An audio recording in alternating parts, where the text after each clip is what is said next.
রাসূল সাল্লাল্লাহু আলাইহি ওয়াসাল্লাম আম্মা জান আয়েশাকে এবার কাঁধে তুললেন, পিছনে নিয়ে আসলেন। আম্মা জান আয়েশা বলেন, খাদ্দি মা খাদ্দি, আমার গাল বিষ্ণুর গালের সাথে লাগলো, বিষ্ণুর কাঁধের উপর দিয়ে আমি খেলা দেখতে লাগলাম। পড়েন সুবহানাল্লাহ।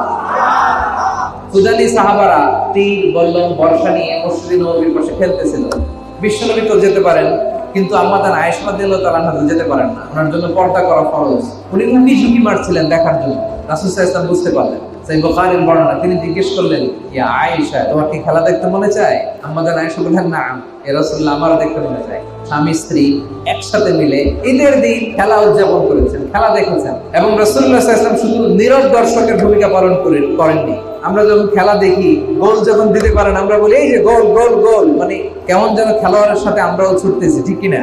বিশ্বনবীও এইভাবে, এই বানি আসবে, এইভাবে মারো, এইভাবে মারো, এইভাবে মারো। উনি নিজেও খেলোয়াড়দেরকে ইনস্ট্রাকশন দিচ্ছিলেন। আর ওনার স্ত্রী, প্রিয়তমা স্ত্রী আমাদের আম্মা জান আয়েশা রাদিয়াল্লাহু তাআলা আনহা বিশ্বনবীর এই কাঁধের পেছন থেকে বিশ্বনবীর সাথে খেলা দেখতেছিলেন। সুবহানাল্লাহ।